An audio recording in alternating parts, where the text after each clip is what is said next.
ಎಲ್ಲ ನೀಟ್ ವಿದ್ಯಾರ್ಥಿಗಳಿಗೆ ಉದ್ಯೋಗ ಬಂಧು ಯೂಟ್ಯೂಬ್ ಚಾನಲ್ಗೆ ಸ್ವಾಗತ. ನೀಟ್ ಎಕ್ಸಾಮ್ ಕ್ಯಾನ್ಸಲ್ ಆಗಿರುವ ಕಾರಣ ಎಕ್ಸಾಮ್ ಫೀಸನ್ನು ರೀಫಂಡ್ ಮಾಡೋದಕ್ಕೆ ಆನ್ಲೈನ್ ಮುಖಾಂತರ ಅರ್ಜಿಯನ್ನು ಕರೆಯಲಾಗಿತ್ತು. 22/5/2026ರಂದು ಪ್ರಾರಂಭವಾಗಿ 27 ಮೇ 2026ಕ್ಕೆ ಕೊನೆಗೊಂಡಿತ್ತು. ಸಾಕಷ್ಟು ಜನ ಇನ್ನೂ ಅರ್ಜಿಯನ್ನು ಸಲ್ಲಿಸದಿರುವ ಕಾರಣ ಒಟ್ಟು 13 ಲಕ್ಷ ಕ್ಯಾಂಡಿಡೇಟ್ಸ್ ನೀಟ್ ಅಪ್ಲಿಕೇಶನನ್ನು ಸಲ್ಲಿಸಿದರು.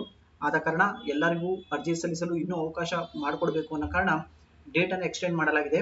22 ಜೂನ್ 2026ರವರೆಗೂ ಅವಕಾಶವನ್ನು ಹೆಚ್ಚಿಸಲಾಗಿದೆ.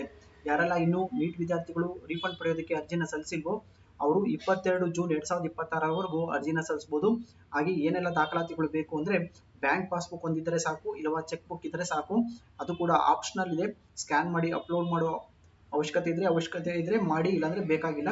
ಹಾಗೆ ಯಾರ ಅಕೌಂಟ್ ಕೊಡ್ತಿರೋ ಅವರ ಹೆಸರು, IFSC ಕೋಡ್ ಹಾಗೂ ಬ್ಯಾಂಕ್ ಅಕೌಂಟ್ ನಂಬರನ್ನು ನೀಟಾಗಿ ಮೆನ್ಷನ್ ಮಾಡಿ. ಹಾಗೆ ಅಪ್ಲಿಕೇಶನ್ ಹೇಗೆ ಸಲ್ಲಿಸೋದು ಅನ್ನೋದಾದ್ರೆ, ನೀವು ಆಲ್ರೆಡಿ ಅರ್ಜಿ ಸಲ್ಲಿಸಿರೋ ಅಪ್ಲಿಕೇಶನ್ ನಂಬರನ್ನು ಮತ್ತು ನಿಮ್ಮ ಪಾಸ್ವರ್ಡನ್ನು ಎಂಟ್ರಿ ಮಾಡಿಕೊಂಡು ಕ್ಯಾಪ್ಚರ್ ಐಡಿ ಹಾಕಿ ಲಾಗಿನ್ ಮಾಡಿದಾಗ OTP ಬರುತ್ತೆ. OTP ಮೆನ್ಷನ್ ಮಾಡಬೇಕು. OTP ಹಾಕಿದ ನಂತರ ಇಲ್ಲಿ ನಿಮ್ಮ ಬ್ಯಾಂಕ್ ಡೀಟೇಲ್ಸ್ ಅಂತ ಓಪನ್ ಆಗುತ್ತೆ. ಆ ಬ್ಯಾಂಕ್ ಡೀಟೇಲ್ಸ್ ಮೇಲೆ ಕ್ಲಿಕ್ ಮಾಡಬೇಕು.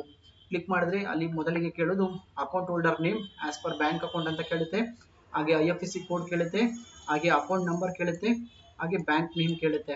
ಹಾಗೆ ನಾನು ಮೊದಲೇ ತಿಳಿಸಿದಾಗೆ upload scan copy cancel check optional ಅಂತ ಇದೆ. ಸ್ಕ್ಯಾನ್ ಮಾಡಿ ಅಪ್ಲೋಡ್ ಮಾಡಿದ್ರೆ ಮಾಡ್ಬೋದು, ಇಲ್ಲ ಬಿಟ್ಟರೆ ಬಿಡ್ಬೋದು. ಅಕಸ್ಮಾತ್ ಸ್ಕ್ಯಾನ್ ಮಾಡಂಗಿದ್ರೆ ಸ್ಕ್ಯಾನ್ ಮಾಡಿಕೊಂಡು ಅಪ್ಲೋಡ್ ಮಾಡಿ. ಹಾಗೆ ಅಪ್ಲಿಕೇಶನ್ ಸಬ್ಮಿಟ್ ಮಾಡಾದ್ಮೇಲೆ ಪ್ರಿಂಟ್ಔಟ್ ತಗೊಳ್ಳಿ, ಇಲ್ಲ ಸ್ಕ್ರೀನ್ಶಾಟನ್ನು ತಗೊಂಡು ಮಾಡ್ಕೊಂಡಿರಿ. ಯಾಕೆಂದರೆ ರೀಫಂಡ್ ಆಗಲಿಲ್ಲ ಅಂದರೆ ನೀವು ಅದನ್ನು ಸ್ಕ್ರೀನ್ಶಾಟನ್ನು ಕಳಿಸ್ಕೊಂಡು ಮೇಲ್ ಮಾಡಿ ನೀಟ್ ಅವರಿಂದ ಮತ್ತೆ ಅದನ್ನು ಕ್ಲಾರಿಫಿಕೇಶನ್ ಪಡ್ಕೊಬೋದಾಗಿರ್ತದೆ. ಅದಕ್ಕೋಸ್ಕರ ಅಕ್ನಾಲಜ್ಮೆಂಟನ್ನು ಪಡ್ಕೊಳ್ಳಿ. ಹಾಗೆ ಯಾರೆಲ್ಲ ಇನ್ನೂ ಅರ್ಜಿನ ಸಲ್ಲಿಸಿಲ್ಲೋ ಅಥವಾ ನಿಮ್ಮ ಸ್ನೇಹಿತರು ಅರ್ಜಿನ ಸಲ್ಲಿಸಿಲ್ವೋ ಅವ್ರಿಗೆ ಇನ್ಫಾರ್ಮೇಷನ್ ತಲುಪಿಸಿ ಅವರು ಕೂಡ ಅರ್ಜಿನ ಸಲ್ಲಿಸಲಿ.